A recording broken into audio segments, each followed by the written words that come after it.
নির্বাচনী কোনো কাজে তাকে আমি টাকাটা দিই নাই। টাকাটা দিছি আমি সত্য, আমার সাথে আমার সফর সঙ্গী 20-25 জন ছিল, আবার ওই বাড়িরও 20-25 জন মহিলা ছিল ওই জায়গায়। একটা দুস্থ অনাথ এমনকি একদম জরাশীর্ণ একটা মহিলা, চিকিৎসা করতে পারে না, ওষুধ নাই, তার ঘরে ভাত নাই। তখন সবাই আমাকে অনুরোধ করলো, এটা আজ থেকে 8-10 দিন আগের ঘটনা। মোহাম্মদ আবুল কাশেম, আমার বাড়ি মাদিয়া লাউতলাতে। আমি রেজওয়ান আহমেদ সাহেবের নির্বাচন ও পরিচালনা কমিটির আহ্বায়ক। আমি যখন কুমিল্লা থেকে রওনা হইলাম, তো প্রতিমধ্যে আমার কাছে আমার বাড়ির ওই চেয়ারম্যান ফোন দিল, বাড়িতে আর্মি গেছে। আমি বললাম যে কেন, যাইয়া তোমারে খোঁজ করছে। আমি বলছি আর্মি যাবে কেন বাড়িতে, আমি তো আমার অফিস আছে, নির্বাচনী পরিচালনা করি, বিভিন্ন জায়গায় মুক্তি করাই, আর্মি তো আমার বাড়িতে যাওয়ার কথা না। আমি অবশ্য তখন জানি না যে ঘটনাটা কী হয়ে গেছে, আমাকে খোঁজ করে আসছে। পরবর্তীতে মাদিয়া আসার পরে সেনাবাহিনীর একজন ক্যাপ্টেন সহ সেনা সদস্যরা আমার কাছে আসলো, আয়সা বললো যে আপনার বিরুদ্ধে অভিযোগ আছে। আমি বললাম যে কী অভিযোগ বলেন। ওই আপনি নির্বাচন আচরণবিধি লঙ্ঘন করছেন, আপনি একটা নির্বাচনী ক্যাম্পিং করতে গিয়া একটা মহিলারে টাকা দিয়েছেন, 500 টাকা দিয়েছেন। তো না, আমি বললাম স্টেজ, আমি তো আসলে এটা অনুরোধ করলো যে আপনি তার কিছু স্যার একটু সাহায্য করুন। আমি এমনি 500 টাকা তারে সাহায্য করছি, তার কাছে আমি ভোটও চাই না, কিন্তু ভোট চাইছি অন্যদের কাছে। যারা গেছে আমার সঙ্গীরা, তারা কিন্তু বিভিন্ন জায়গায় লিফলেট দিচ্ছে, ভোট চাইছে। ওই মহিলারা দিচ্ছে, মহিলারা সুয়ার তো উঠতে পারে না। কিন্তু এটা যে এই ধরনের আচরণবিধি লঙ্ঘনের মধ্যে ফালাইয়া একটা মহল আমার বিরুদ্ধে ষড়যন্ত্র করা, রেজওয়ান আহমেদ সাহেবের আমি প্রধান সমন্বয়ক হিসাবে, এটা করা খুব দুঃখজনক। এমন একটা বড় ধরনের ষড়যন্ত্র আমি মনে করি। আরেকটা জিনিস হলো, এই জিনিসটা পরে সেনাবাহিনীর দ্বারা আমার বাড়িতে যাওয়া লাগে না। কেন লাগে না? আমি একজন প্রিন্সিপাল, আমি বাসে ঘাটে হাটে সব জায়গায় আছি, আমার একটা নির্দিষ্ট অফিস আছে হাসপাতালে, এখানে আসলে যথেষ্ট। এটা আমার কিন্তু একটা ভাবমূর্তি নষ্টের ব্যাপার। এখানে আসার পরে আমি বুঝাইতে চেষ্টা করছি যে আসলে ঘটনাটা তাই ছিল না, ঘটনাটা ছিল এই। পরবর্তীতে এসিডেন্ট সাহেব সহ আসলো, আসার পরে বললো যে না, এটা তাইলে তো আপনি এই ইয়াতে যাই এটা দিতে পারেন না, দিনের আচরণবিধি লঙ্ঘন। আমি তো আমার দুইটা জানা ছিল, একজন মানুষ মহিলা যাইতেছে, তারে আমি সাহায্য করলাম, ধান খরচ করলাম, এটা আচরণবিধি লঙ্ঘনের মধ্যে পড়বে, আমার তো জানা ছিল না। আর এছাড়া আর নির্বাচনের 20 দিন আগে তো কেউ আর ভোট কিনে না, স্বাভাবিক, ভোট কিনে তো আরো পরে যাই। আর ভোট কিন্তু একজন 500 টাকা দিলাম, পুরো 2 ঘন্টার প্রোগ্রামটা ছিল লাইভে আমি কারোর টাকা দিলাম না, একজনই দিলাম, তার এটা কোন ভোট কিনা? এটা তো দুস্থ মহিলাকে আমি দান করাত করছি, এটা আসলে সঠিক না। এই ঘটনাটা ছিল আমার বিরুদ্ধে ষড়যন্ত্র, এবং যারা করছে তারা ঈর্ষান্বিত হয়ে করছে। ঈর্ষান্বিত দরখাস্ত দিয়ে 500 টাকার জন্য আজকে আমাকে মানহানি করার একটা চেষ্টা করছে।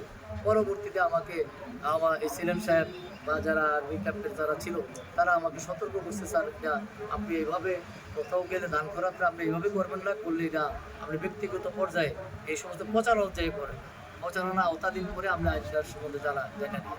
এর পর্যন্ত আমি এটা মেনে নিলাম। মেনে নেওয়ার পরে তারা আমার সাথে দীর্ঘদিন থেকে প্রায় 2 ঘন্টা আমার সাথে এটা নিয়ে তাদের। আমি পরিশেষে বলতে চাই, এই সমস্ত জিনিস প্রশাসনকে আমি অনুরোধ করব, আপনারা জিনিসগুলো আগে সত্যটা উদ্ঘাটন করে আইয়া কোনো ব্যক্তিকে এরপরে করা আপনাদের উচিত। এই ধরনের প্রশ্নের সম্মুখীন করা উচিত। সাথে সাথে যাইয়া বাড়ি ঘরে বা বিভিন্ন জায়গায় কারোর দ্বারা পরিচিত হইয়া আপনারা করবেন না, এটা অনুরোধ জানাচ্ছি। কারণ আমরা নির্বাচন করি, আমি একজন প্রিন্সিপাল, আমি কারোরে ঘুষ দিতে পারি না, আমি জীবনে ঘুষ খাই নাই। এটা আজকে সারা দেশে এটা প্রচার করছে তারা, যারা আমাদের প্রতিপক্ষ, যে কাশেম প্রিন্সিপালরে আর্মিরা অ্যারেস্ট করে ফেলেছে। আসলে আমি অ্যারেস্ট হই নাই, এই মাধ্যমে আপনাদের মাধ্যমে প্রচার করতেছি। আমি তাদেরকে সঠিক জবাব দিচ্ছি, সঠিক জিনিসটা বুঝাইতে চেষ্টা করছি। নির্বাচনী কোনো কাজে তাকে আমি টাকাটা দিই নাই। টাকাটা দিছি আমি সত্য, আমার সাথে আমার সফর সঙ্গী 20-25 জন ছিল, আবার ওই বাড়িরও 20-25 জন মহিলা ছিল ওই জায়গায়। একটা দুস্থ অনাথ এমনকি একদম জরাশীর্ণ একটা মহিলা, চিকিৎসা করতে পারে না, ওষুধ নাই, তার ঘরে ভাত নাই। তখন সবাই আমাকে অনুরোধ করলো, এটা আজ থেকে 8-10 দিন আগের ঘটনা। তার বিরুদ্ধে কোনো এই ধরনের মানে আচরণবিধি লঙ্ঘনের অভিযোগও আনলো না। এই বই আমাদের কাছে রিসিভ কপি আছে, আমি রিসিভ করি আপনাদের মাধ্যমে দিয়ে দেবো। আর এই ব্যাপারটা হলো আমি দুঃখ প্রকাশ করবো শুধু, প্রশাসন তারা অত্যন্ত বিচক্ষণ, তারা উচিত ছিল এই জিনিসটার সত্যিকার উদ্ঘাটন করা। এসে আমার বাড়িতে বা আমার অফিসে ইয়া আমাকে আক্রমণ করার জন্য এই ধরনের যারা, আমি এটা মনে করি যারা এটা করাইছে তারা ষড়যন্ত্র করাইছে এবং উদ্দেশ্যমূলক করাইছে রেদওয়ান আহমেদ কর্মীদেরকে দুর্বল করার জন্য এবং নির্বাচনী পরিচালনায় বাধাগ্রস্ত করার জন্য এই ধরনের একটা কাজ করছে। 10,000 টাকা যে আপনি সতর্ক সাইডে সতর্ক হওয়া দরকার ছিল, যেটা ফাইন করছে। কিন্তু আমি বলছিলাম যে ফাইনটাও আমার উপর হয় না। কেন হয় না? কারণ আমি তো কোনো ভোট কিনি না। ভোট কি আমি একজনের কাছে কিনতাম? কিনলে তো অনেকের কাছে তো কিনতাম। কোথাকালে এই বুড়া মহিলার ভোট কিনলাম আর কারোর কিনলাম না, এটা তো ঠিক না। তারা এটারে কি আইআইটাই ঘুরে কীভাবে দিচ্ছে দরকার আমি জানি না, বললাম যে তবে আপনার কাছে কি মনে হয় সেটা কি আপনার কোনো ঈর্ষান্বিত হয়ে করছে অথবা প্রশাসন আপনার সাথে সঠিক তাদের জাজমেন্ট করে নাই, আপনি কি মনে করেন? আমার মতে আমি সঠিক জাজমেন্টটা পাই না। কারণ হচ্ছে কি, এটা ছিল একটা ষড়যন্ত্র নিঃশ্বাস।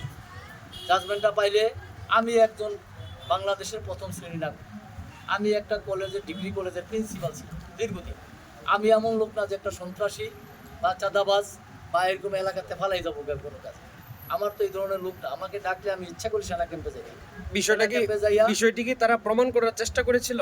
চেষ্টা করেছি, কিন্তু আসলে এটা প্রমাণ আমি যখন বলছি যে যেই মহিলারা আমি টাকাটা দিয়েছি দান করছি, ওই বাড়ির লোকজন আনেন, তারা আনতে রাজি হয়, তারা আনতে রাজি হয় না। তাইলে তো উচিত ছিল ওরা আনা। ওই বাড়ির লোকজন কি বলে এটা জানা দরকার ছিল না, যে তারা আসলে তো সত্যিকার জিনিসটা হইতো। এই বাড়ির লোকজনই রিকোয়েস্ট করছে সবাই, এমন যার ফার্মেসিতে ওষুধ নিছে সেও রিকোয়েস্ট করছে আমার। তো তাইলে কি তারা একতরফাভাবে যে জিনিসটা করতে পারে না? তারপর সেনা ক্যাম্পের আমি অনুরোধ করবো বা প্রশাসনকে, আমাকে ডাকলে আমি কিন্তু আপনাদের কাছে যে হাজির। এটা তো আমার কাছে আশা লাগে না, আশা লাগে না। আমি তো এমন লোক না যে পালাই যাবো না। যেহেতু রেদওয়ান আহমেদ সাহেবের নির্বাচনী পরিচালনা কমিটির প্রধান আমি, তা আমি কি বলাই যাবো না? আমি তো বলাই যাবো না। আমি আইনকে শ্রদ্ধা করি, আমি আইনকে শ্রদ্ধা করি, বিধিকে শ্রদ্ধা করি, আচরণ বিধিকে শ্রদ্ধা করি। এখন পর্যন্ত আমার যে সমস্ত আমি বৈঠক করছি, বক্তৃতা দিছি, আচরণ বিধি মাইনে চলতেছি সব কিছু, কিন্তু সামান্যটা তুচ্ছ ব্যাপার যেটা আসলে আচরণ বিধির মেনে আনার কোনো প্রশ্নই আসে না। শেষ পর্যন্ত তারা বলছে যে আপনি যেহেতু নির্বাচনী ক্যাম্পে করতে গেছেন, ওই সময় দান করাটা আপনার ঠিক হয়, এটাই ওনারা বলছে। তাইলে ওরা দান করাটাকে মাইনা নিচ্ছে, শেষ পর্যন্ত বলছে ঠিক হয় না। যেহেতু ক্যাম্পিংয়ে গেছেন, এটাকে এটা আপনার এই জায়গার মধ্যে পড়ে এটাই তারা বলছে।